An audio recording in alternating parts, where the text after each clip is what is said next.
Jonathan Griffiths, Chancellor of Heritage College and Seminary, and it's my privilege to be here today with my friend Dwayne Cline, who is President of Cline Consulting and the Executive Director of TGC Canada, and has served as a local church pastor. And together we're here to talk about leadership today.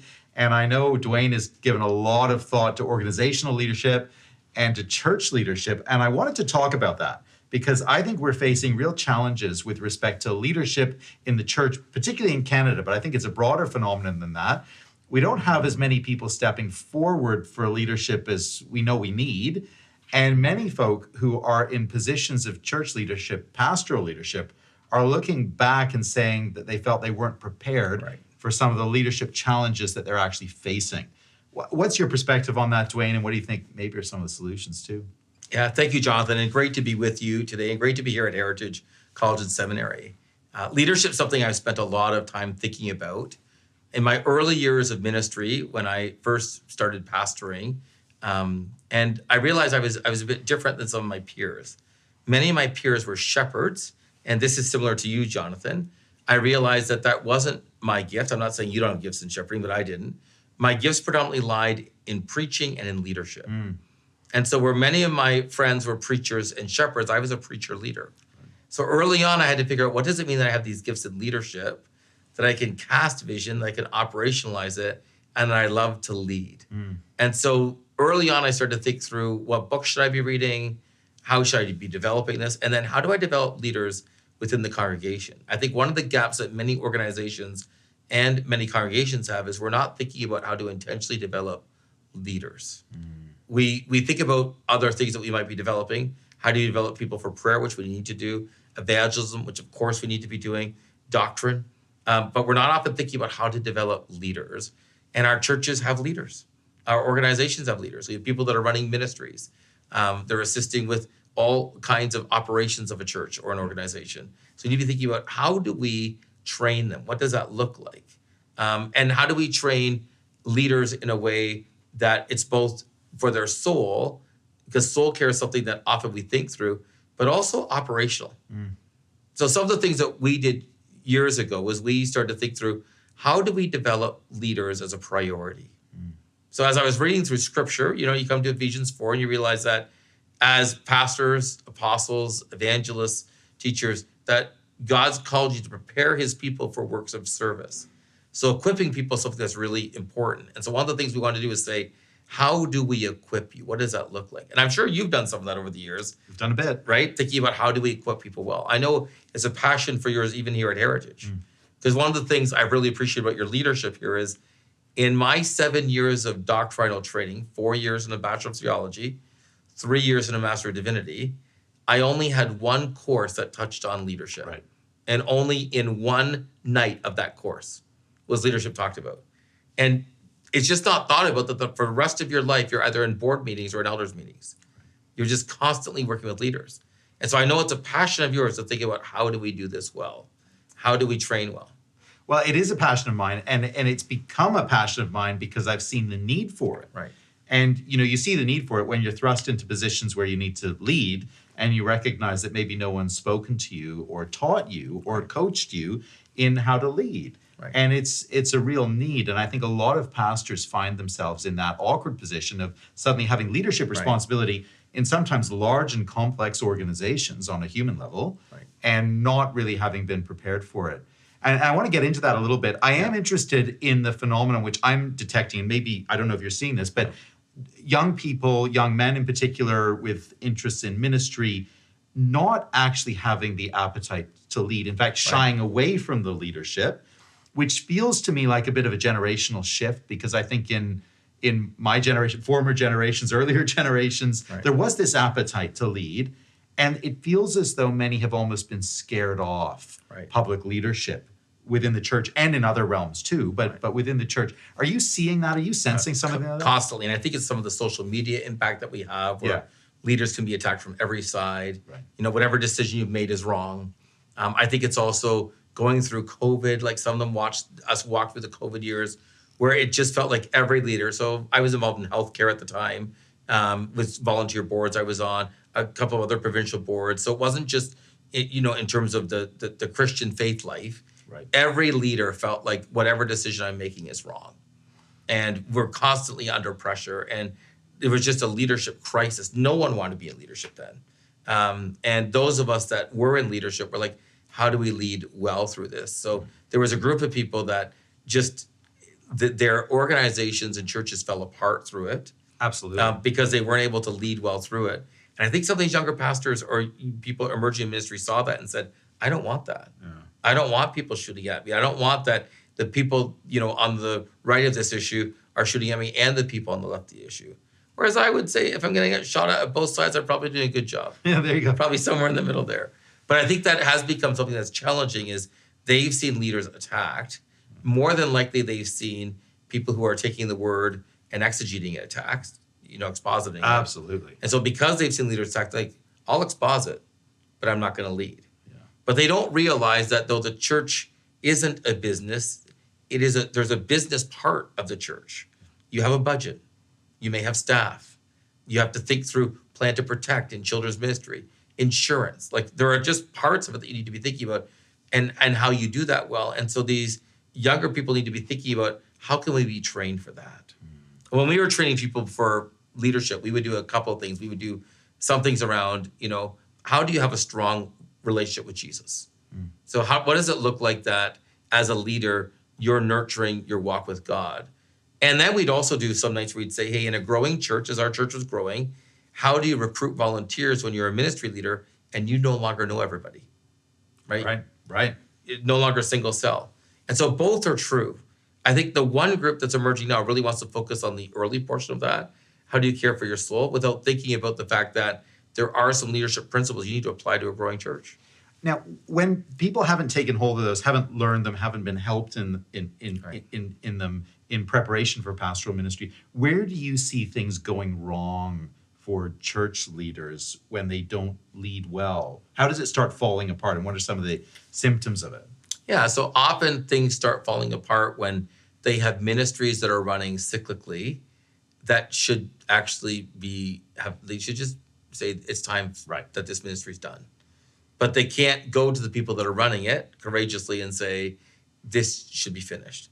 Because they don't have a system in place by which they're evaluating ministries. Right. So often what I find happens in ministries is ministries will do the same thing over and over again, and yet they're expecting that somehow there'll be different results coming from them, but they won't be. They can't be. So one of the things that we've tried to push organizations to think about is, how do you have a healthy cycle of ministry evaluation? And what's it set on? So we encourage ministries to set some goals. Like, what do you think the Lord wants to do through your ministry this year? What does it look like? And that would be both the church ministry from the elder side and, let's say, a children's ministry. Right. It starts with a purpose statement. Because if your purpose statement for your children's ministry is something around the lines of, we want to provide a safe environment where children can come and hear the gospel, that's great. But if it's also, we want to provide a safe environment where the children from our church and community can come and hear the gospel, and we can connect with the parents from our community, that's a very different set of goals that you'll establish based on a purpose statement. So I think what happens is all these organizations continue to do the same thing, hoping something different will happen, but it won't, because they don't take time to pause and evaluate and reflect. In terms of dealing with some of the negative ramifications of leadership that scare people off, conflict management, criticism, being shot out on social media, all that kind of thing.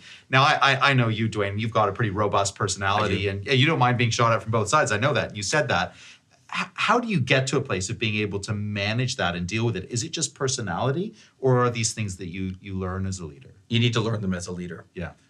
One, you need to be mindful of your personality and of your giftedness. So let me give an example of this. My natural tendency in pastoral leadership is not shepherding. But I pastored a church for 28 years. Right. So to pastor a church for that long, I had to learn how to shepherd. So some of the techniques I learned were staying longer on Sunday. I would be the last one out of the building most weeks. And I could pray for 10 or 15 people a week. And that would be a great opportunity to minister to people. Right. So I say to my pastor friends all the time who are not leaders, it's not their natural inclination, you need to learn leadership skills. So you need to develop, just like I had to develop shepherding skills, you need to develop leadership skills.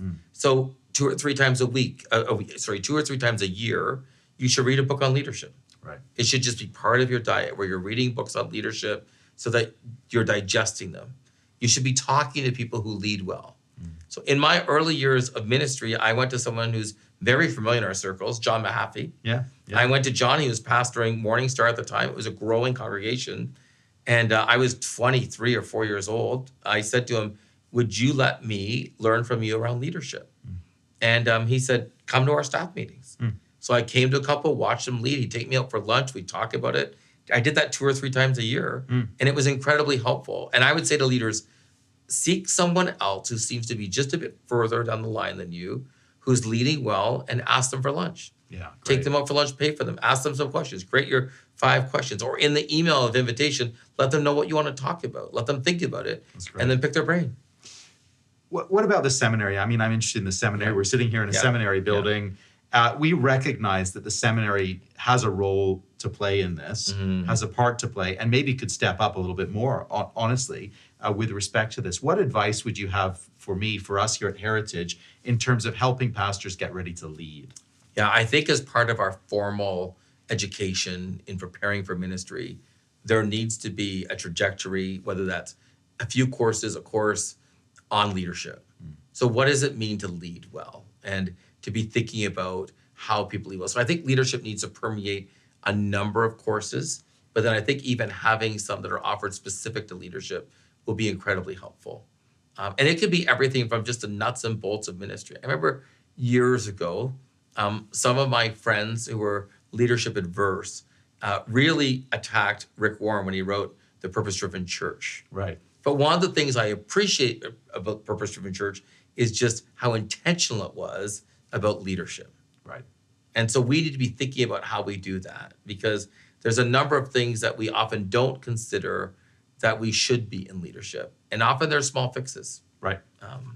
And it is funny how averse we can be to learning leadership because it can feel very secular and very corporate. Right. And, you know, I've got my Bible and I'm set. And of course, the word is the engine for ministry. But you learn over time, don't you, that you need some practical wisdom. You do. And help from others. Where else have you found that practical wisdom? What have been the books that have been just wells of wisdom that you've returned to? Love to hear that. Jim Brown, godly Christian man, he wrote a book called The Imperfect Board Member. Right. It's a best-selling book. Greatly appreciate him. One of the insights he gives in that book has always stuck with me. Not going to be able to quote it directly, but it's the idea of when you come to a board meeting as a customer, that what you're doing to the board is actually incredibly inappropriate. Because you're coming with your board hat on, but you're actually saying customer things. So an example at a church could be you're showing up at a board meeting and you're talking about your kid's experience at youth group that week. Now, there's channels for that. People should talk about it, but not at the board meeting. Right. That's not the place to. And so people learning techniques like that, being able to call each other out at board meetings like that and say, hey, we're so thankful you're raising this. And this is important, we can tell, but this isn't the place. So let's find the time and place to talk about it, but it's not here at this meeting. Right. But I now have sat through dozens and dozens, into the hundreds of board meetings of various churches in my consulting. And at times as an observer, I've been like, wow, we are talking about things that are not board level. Right? I would say the other thing is the skill set in a growing church of understanding as a church is growing. What's the board responsibility? What's the staff responsibility? You've had to navigate that now. Oh, yeah, absolutely. All the time. And it's a challenge. Yeah, absolutely. Right? And as the church continues to grow and you add even more staff, it's thinking through, so what should this board be doing? What should the staff be doing? In a smaller organization, the board's often doing a bit more work. In a larger organization, less work. But the one thing that's very unique about church and ministry life that's different, I've sat on numbers of boards that are secular. And I don't know anything about other board members' families unless there's a crisis. So if someone has cancer, a spouse has cancer, we learn about it. But I've never been in their homes. I don't know anything about their children. Right. I may not know their spouse's name even.